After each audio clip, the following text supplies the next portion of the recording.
Assalamualaikum teman-teman. Kalian semua siap? Tiga, dua, satu. Mari kita belajar. Assalamualaikum warahmatullahi wabarakatuh. Halo semua, kali ini kita akan belajar tentang siklus hidup makhluk hidup. Bersama saya Siti Nurfia dari Program Studi Pendidikan Madrasah Ibtidaiyah Institut Agama Islam Negeri Kediri. Sebelum kita membahas lebih banyak lagi tentang siklus hidup makhluk hidup, apa ada yang sudah tahu siklus hidup itu apa? Semua makhluk hidup pastinya mengalami yang namanya siklus hidup. Siklus hidup diartikan sebagai putaran kejadian yang berulang-ulang. Maka dari itu sering halnya siklus hidup digambarkan dengan sebuah lingkaran. Setiap bagian dari siklus hidup itu disebut dengan tahapan. Siklus hidup ini juga erat kaitannya dengan perkembangbiakan. Berkembangbiak pasti sangat diperlukan untuk setiap makhluk hidup untuk mempertahankan jenis atau keturunannya di bumi ini. Lalu bagaimana jika makhluk hidup tersebut memiliki sedikit keturunan? Nah, pastinya akan menyebabkan kelangkaan atau bahkan kepunahan terhadap jenis makhluk hidup tersebut. Nah, misalnya pada beberapa contoh hewan ataupun tumbuhan berikut ini yang keadaannya sekarang ini sudah langka, bahkan ada yang sudah punah. Nah, contoh yang pertama adalah pada harimau Jawa ini. Harimau Jawa ini sudah dinyatakan punah pada 1980-an. Kepunahannya terjadi karena semakin banyaknya pembukaan lahan pertanian yang membuat habitat asli dari harimau ini semakin sedikit. Yang kedua adalah burung jalak Bali. Burung jalak Bali ini merupakan burung asli Indonesia. Burung ini memiliki suara yang indah dan bulunya yang cantik, menyebabkan harga jual burung ini yang tinggi. Oleh karena itu, burung ini menjadi perburuan manusia dan akhirnya menyebabkan kelangkaan pada burung jalak Bali ini. Yang ketiga merupakan contoh dari tumbuhan, yaitu pohon cendana. Pohon cendana merupakan pohon asli dari Nusa Tenggara Timur atau NTT. Pohon ini langka karena penanamannya yang cukup sulit yang mengakibatkan jenisnya yang semakin sedikit. Setelah kita membahas sedikit tentang perkembangbiakan, sekarang kita akan membahas tentang siklus hidup manusia. Seperti yang ada di dalam gambar, bahwa siklus hidup manusia itu diawali janin yang ada di dalam rahim ibu, kemudian melahirkan dan kemudian menjadi bayi. Setelah tumbuh dan berkembang, bayi tersebut menjadi anak-anak, kemudian setelah beberapa tahun tumbuh dan berkembang, anak-anak itu menjadi dewasa. Setiap makhluk hidup pastinya memiliki siklus hidup yang berbeda-beda, begitu juga dengan jumlah keturunan dari setiap makhluk hidup tersebut. Seperti halnya pada hewan-hewan yang ada di samping saya, yaitu ada lalat yang membutuhkan waktu kurang dari 2 minggu untuk dewasa. Lalat dewasa hanya bisa mengeluarkan sampai 150 telur. Kemudian yang kedua ada kupu-kupu. Kupu-kupu hanya membutuhkan waktu sekitar 4 minggu untuk dewasa. Ia juga bisa menghasilkan ratusan telur.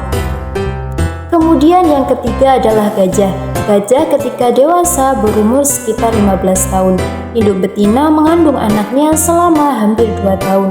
Gajah pada umumnya hanya bisa menghasilkan 1 anak pada setiap kali perkembangbiakan. Kemudian yang keempat ada padi. Nah, padi ini ketika memasuki usia panen itu membutuhkan waktu sekitar 3 bulan. Kemudian yang kelima ada kangkung, termasuk tanaman yang cepat tumbuh. Dalam waktu 4-6 minggu tanaman ini sudah dewasa. Pembahasan berikutnya adalah siklus hidup hewan. Siklus hidup hewan ini bermacam-macam sesuai dengan perkembangbiakannya. Ada hewan yang berkembangbiak dengan melahirkan, ada hewan yang berkembangbiak dengan bertelur, ada hewan yang berkembangbiak dengan bertelur dan melahirkan, ada hewan yang berkembangbiak dengan metamorfosis. Contohnya sebagai berikut. Contoh pertama dari hewan yang berkembangbiak dengan melahirkan. Yang pertama ada kucing, ada anjing, ada beruang, ada kuda, dan lain sebagainya. Contoh berikutnya dari hewan yang berkembang biak dengan bertelur. Yang pertama ada penguin, ada cacing, ada ayam, ada burung, dan lain sebagainya. Kemudian contoh berikutnya datang dari hewan yang berkembang biak dengan cara bertelur dan melahirkan. Caranya sangat unik sekali. Mula-mulanya induk hewan ini bertelur di dalam perutnya, kemudian telur itu pun menetas di dalam perutnya juga. Seperti yang terjadi pada hewan-hewan berikut, misalnya ada ular viper, hiu martil, dan juga ikan gupi. Pembahasan berikutnya adalah tentang metamorfosis. Sebelum itu, teman-teman, apakah ada yang sudah pernah melihat ada hewan yang bentuknya tidak sama dengan induknya? Nah, hewan tersebut mengalami yang namanya metamorfosis. Metamorfosis adalah perubahan bentuk hidup pada siklus hidup. Metamorfosis ini dibagi menjadi dua jenis. Yang pertama ada metamorfosis sempurna. Metamorfosis sempurna ini mengalami 4 fase pertumbuhan, yaitu contohnya seperti kupu-kupu. Metamorfosis sempurna ini diawali dengan telur yang menetas kemudian menjadi larva atau serangga yang berupa ulat yang belum dewasa yang baru keluar dari telur. Kemudian larva ini berubah menjadi pupa atau nama lain untuk kepompong. Larva yang terdiam dalam kepompong untuk berubah menjadi kupu-kupu dewasa. Jenis metamorfosis yang kedua adalah metamorfosis tidak sempurna. Pada metamorfosis tidak sempurna, hewan hanya mengalami 3 fase pertumbuhan.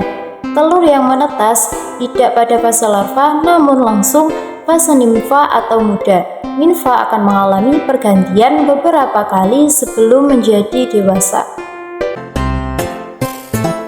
Pembahasan berikutnya adalah siklus hidup tumbuhan. Seperti yang ada di samping saya ini adalah tumbuhan tomat. Siklus hidupnya berawal dari biji atau benih, kemudian tumbuh akar dan tunas. Setelah itu tumbuh muda. Setelah itu tumbuhlah bunga. Setelah tumbuh bunga jadilah tumbuhan dewasa. Tumbuhan dewasa inilah yang akan menghasilkan buah tomat. Setiap jenis tumbuhan itu mengalami yang namanya fase pertumbuhan yang berbeda-beda sesuai dengan jenisnya. Nah, teman-teman, setelah kita membahas panjang lebar tentang siklus hidup makhluk hidup, kesimpulannya sebagai berikut.